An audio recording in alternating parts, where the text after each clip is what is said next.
Hi friends, welcome to my channel. आज मैं आप सभी को नवग्रह की पूजा घर पर कैसे कर सकते हैं आसानी से वो करके दिखाने वाली हूँ।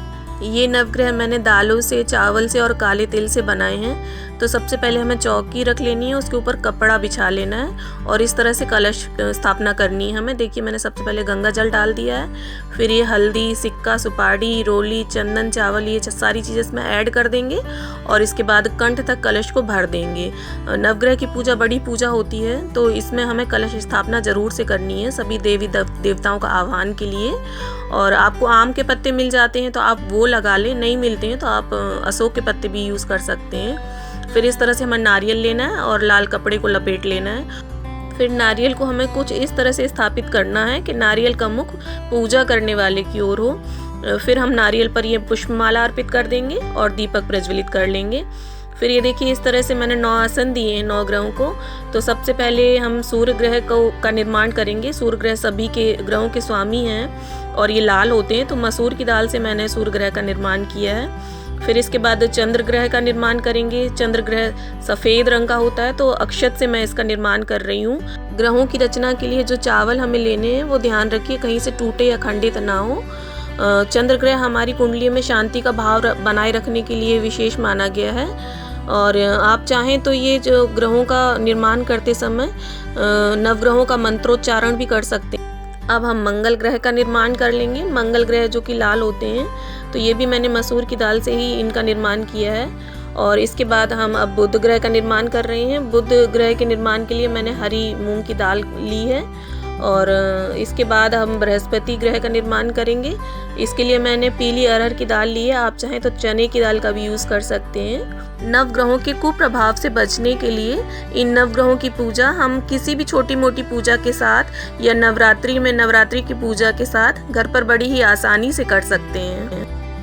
ये शुक्र ग्रह का निर्माण कर रहे हैं। शुक्र ग्रह जो कि सफ़ेद रंग के होते हैं, तो अक्षत से ही मैं इनका निर्माण कर रही हूँ। अब इसके बाद हम शनि ग्रह का निर्माण कर रहे हैं। ये काले तिल से मैं शनि ग्रह का निर्माण कर रही हूँ। आप चाहें तो काली उड़द की दाल से भी शनि ग्रह का निर्माण कर सकते हैं। इसके बाद ये राहु ग्रह का निर्माण कर रहे हैं हम। ये भी मैं काले तिल से ही राहु ग्रह का निर्माण कर रही हूँ। और इसके बाद अब हम केतु ग्रह का निर्माण कर लेंगे और इसके लिए भी मैं काले तिल का यूज़ कर रही हूँ। केतु ग्रह के निर्माण के लिए भी आपके पास अगर इस तरह से नवग्रह की फ़ोटो है तो आप उसे भी फूलों का आसन देकर विराजित कर लें। फिर इस तरह से हमें सभी ग्रहों पर सुपारी रख लेनी है। सबसे पहले सूर्य ग्रह पर, और फिर चंद्र ग्रह पर, फिर मंगल ग्रह पर, फिर बुध ग्रह पर, फिर बृहस्पति या गुरु ग्रह पर, फिर शुक्र ग्रह पर, फिर शनि ग्रह पर और फिर राहु और केतु, दोनों ग्रहों पर हम इस तरह से सुपारी रख लेंगे। सुपारी रखना शुभ माना गया है ग्रहों पर। फिर सभी पर हम जल का छींटा देंगे। सभी ग्रहों पर जल का छींटा देकर उनका शुद्धिकरण कर लेंगे। और फिर इस तरह से हमें फूलों से ही जल का छींटा देना है। और इस तरह से फिर मैं कलावे में सभी कलावों में इत्र लगा ले रही हूँ। वस रूपी कलावा अर्पित करेंगे अब हम सभी ग्रहों को। नवग्रहों का पूजन करते समय आप नवग्रह चालीसा का भी पाठ कर सकते हैं। नवग्रहों का मंत्रोच्चारण भी कर सकते हैं। नवग्रहों के मंत्र मैं डिस्क्रिप्शन बॉक्स में डाल दूंगी, आप वहाँ से चेक कर सकते हैं।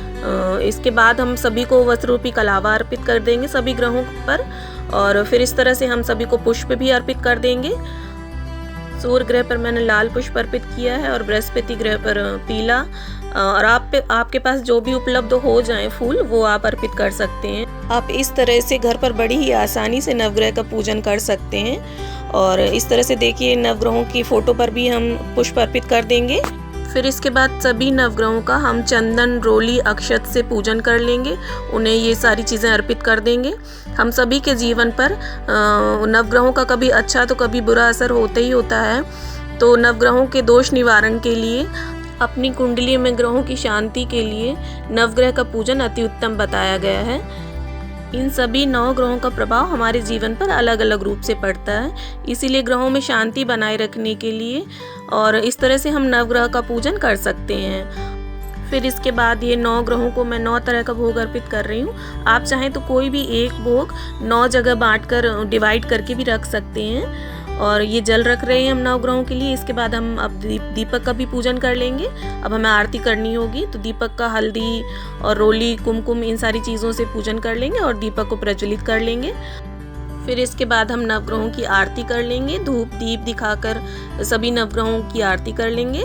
इसके बाद संपूर्ण पूजा का आचमन कर लेंगे और पूजा में हुई किसी भी त्रुटि के लिए, किसी भी भूल चूक के लिए नवग्रहों से हम क्षमा याचना कर लेंगे।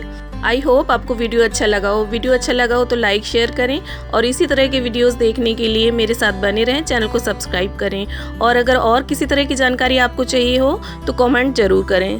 Thank you.